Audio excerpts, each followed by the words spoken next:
Hi everyone, we're Mimicker, here to introduce all kinds of knowledge, even the stuff we didn't know about. Okay, let's dive immediately into this situation, this suspected African swine fever case, reported in Taichung back on October 23rd, 2025. I mean, this wasn't just a local news item, was it?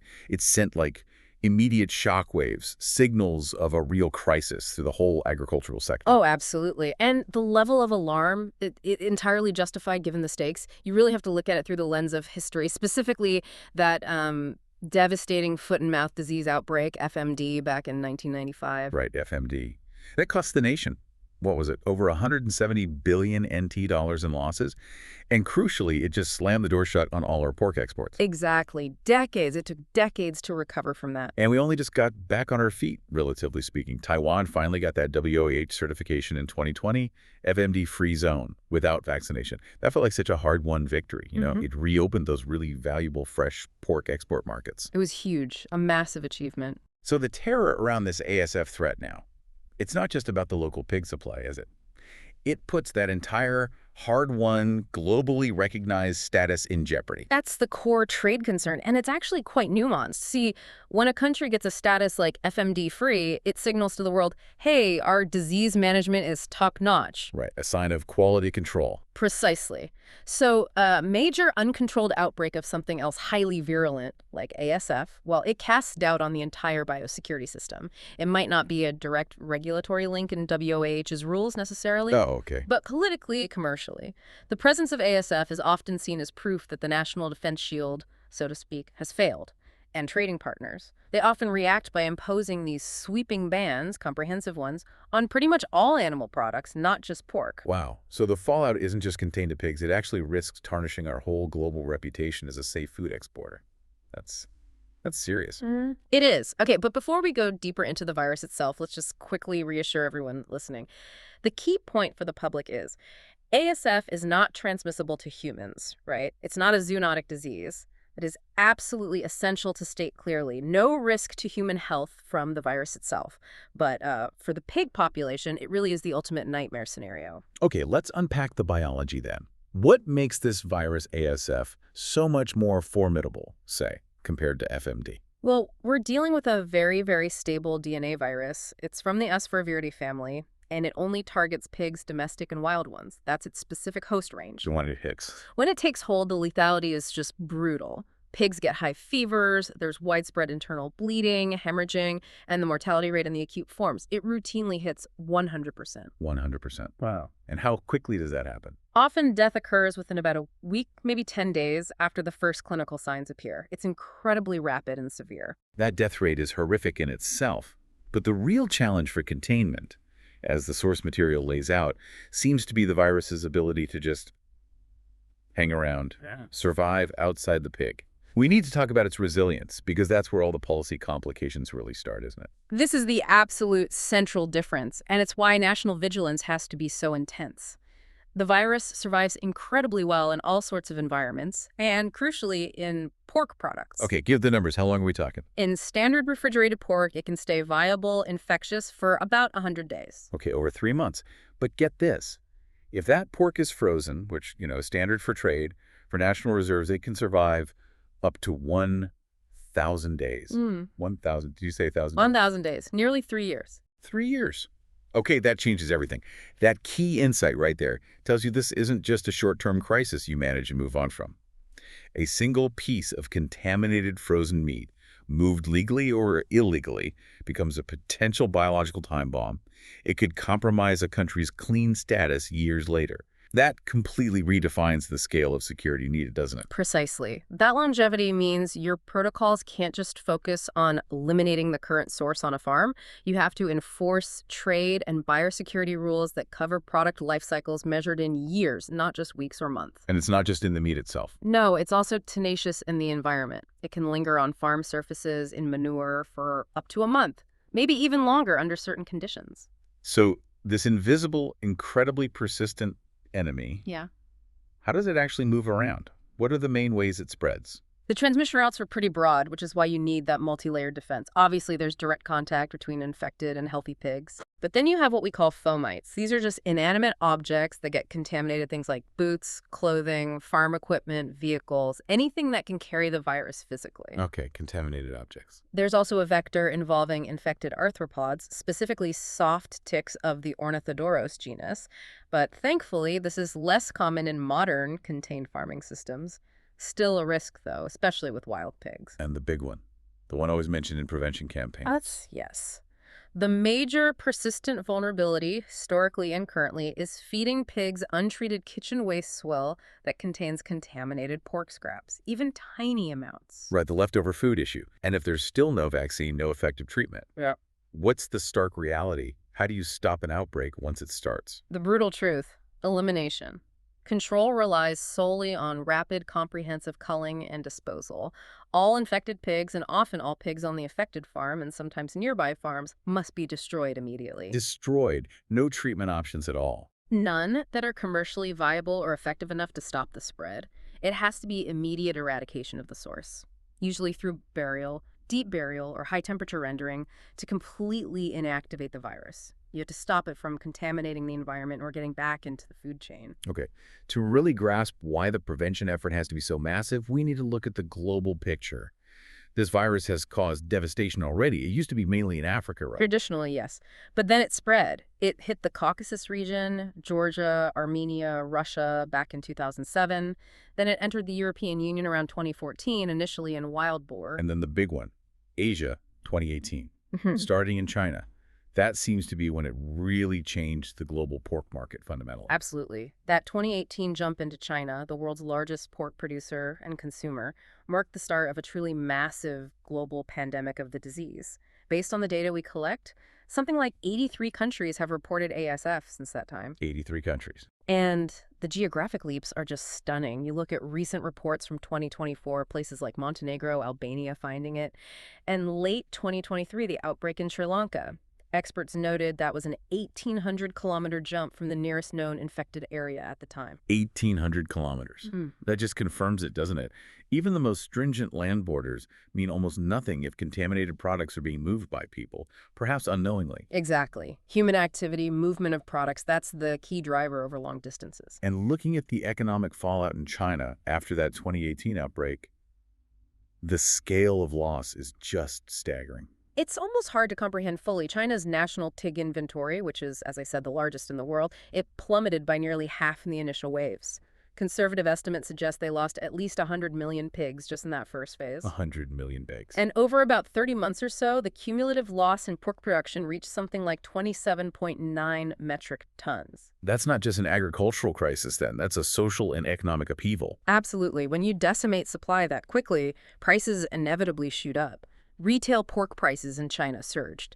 I think the figure was by an incredible 188% between October 2018 and October 2019. Wow, 188%. That kind of food inflation hits everyone. Yeah. It affects food security, consumer behavior, probably even government stability. Definitely. And the economic shockwaves didn't stop at China's borders. They rippled out across the globe. Yeah, we saw huge shifts in global trade patterns, didn't we? I remember when ASF was found in German wild boars in 2020.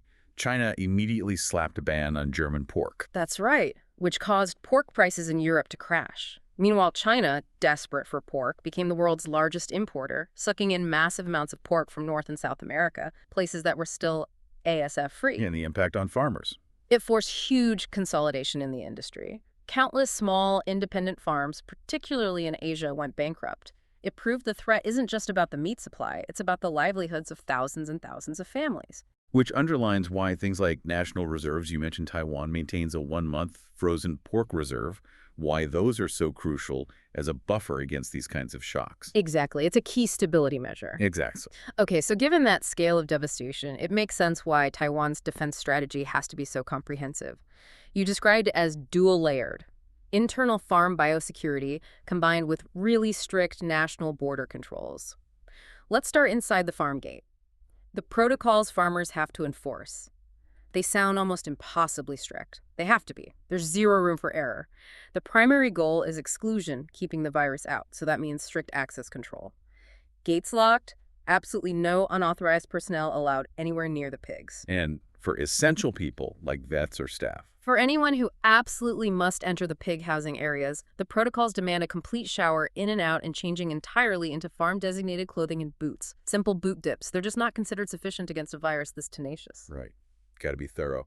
And what about vehicles? They seem like such obvious ways to track contamination in. Huge risk. Yeah. So every vehicle, especially feed trucks and animal transport vehicles, must undergo thorough disinfection. We're talking spraying the entire vehicle, tires, undercarriage, everything upon entry, and drivers often have to change into farm-specific rain boots, or sometimes they aren't allowed out of the cab at all. That level of rigor, it really reflects how easily this virus can travel, doesn't it? Even on just a speck of mud or dust. Precisely. And let's hammer this home again. Yeah. The central defense mechanism against infected feed.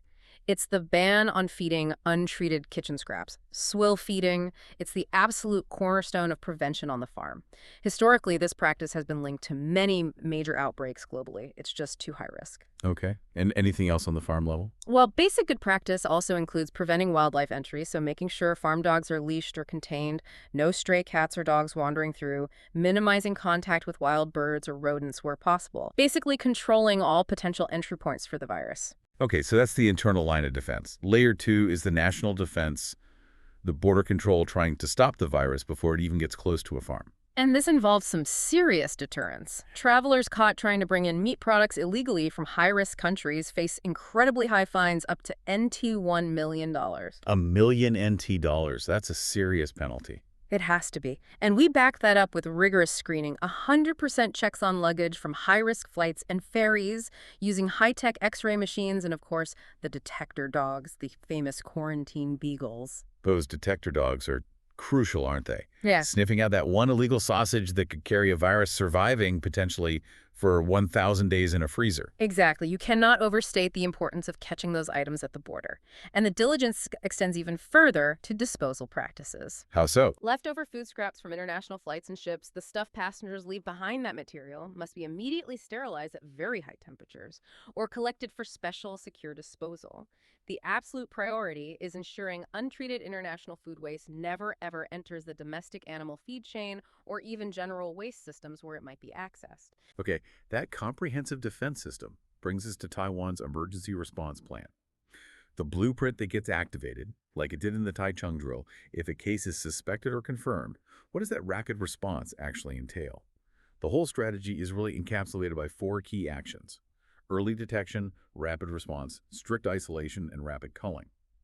If a suspected case looks like it might be confirmed, the central government immediately sets up a forward command post right near the site and activates a national emergency response structure. And one of the most dramatic first steps is the national standstill. Can you explain the purpose of that? That's an immediate nationwide ban on moving or slaughtering any live pigs for several days, right? Maybe 5 days. Yes, the national standstill is essentially hitting a mandatory pause button for the entire industry. Its purpose is crucial. Stop the virus from spreading further via animal transport before officials even know the full extent of the outbreak. It buys critical time. Time for what? Time for investigators to trace every movement associated with the infected farm. Where did pigs come from? Where did they go? Where did feed come from? Who visited? It effectively tries to contain the initial spread within a definable zone while the assessment happens. And while the entire country's pig industry is on pause, what's happening back at the infected farm itself? Immediate and total eradication. That means immediate preemptive culling. So in that Taichung drill scenario, all 195 pigs on that farm would be humanely culled and disposed of instantly following strict biosecure protocols. Right. And around the farm, They establish a strict control zone, typically 3 kilometers in radius around the infected site. Within that zone, all pig movement stops completely, and surveillance ramps up, intensely checking every single farm within that radius for any signs of disease. And critically, the feeding of any kitchen scraps would likely be banned nationwide again, immediately, regardless of where a farm is located, as an extra precaution. that sounds absolutely horrific for the farmer involved. I mean, the psychological pressure, the financial pressure, knowing you have to report a disease that means the immediate destruction of your entire livelihood, that must be immense. How does the government try to ensure farmers actually do report early instead of trying to hide it? That's a critical challenge in any disease control program, especially one like this. The entire system's speed relies on farmer cooperation and trust. The government has to have a robust compensation package in place. It needs to encourage active, early reporting by making it financially less devastating than the alternative, which might be trying to conceal the illness, eventually getting caught, facing that huge $1 million fine for non-reporting, and potentially losing everything without compensation. So trust and fair, prompt compensation are absolutely essential for early detection of work. Absolutely vital. And finally, during that initial standstill, preventing panic buying or market chaos seems important too. Yes, and that's where the national reserves come in again. The government releases stocks of frozen pork onto the market to stabilize prices and ensure consumers don't face immediate drastic shortages. It helps maintain public calm and buys time until the all clear is given for uninfected farms outside the control zones to resume normal operations. Okay, so pulling it all together, it's clear that preventing ASF isn't just one group's job. It's a massive collective effort involving the government, the entire pork industry, and, crucially, the public. So let's bring this back to the individual listener. What's the most effective thing you can do to help protect this incredibly hard-won, disease-free status? Look, the public can accidentally become the weakest link if people get complacent or think the rules don't apply to them. The message is simple but critical. First, do not, under any circumstances, illegally bring meat products into the country from abroad. Just don't do it. Remember that potential $1 million fine don't carry. Second, if you're traveling back from a high-risk country, be diligent about biosecurity yourself. Thoroughly wash the clothes you wore. Disinfect your shoes properly before you go near any farms or even rural areas back home. Eliminate the chance of carrying those fomites we talked about. Right. Personal decontamination. And the third part of the mantra is about consumption and disposal. Don't buy meat products online from unknown or overseas sources where the origin and safety can't be verified. And finally, never ever feed kitchen scraps containing meat or meat products to pigs, or even dispose of them where pigs might access them. The simple slogan sums it up. Don't carry, don't buy online, don't feed. Don't carry, don't buy online, don't feed. It seems so simple, but the bottom line is the entire fight against ASF, protecting billions in economic value and decades of work. It really relies on everyone following those basic rules, avoiding that one simple mistake, packing a few sausages, clicking buy on a risky website that could unravel everything. It really is a constant collective vigilance that's required. We're up against an invisible, incredibly tenacious enemy. And the real enduring threat of ASF isn't just the initial loss of pigs, devastating as that is. It's the fact that this virus can remain active potentially for years in the environment or in products, posing a long-term threat to the region's economic stability and that hard-won export status for an indefinite period. Which leaves us with maybe this final thought to ponder.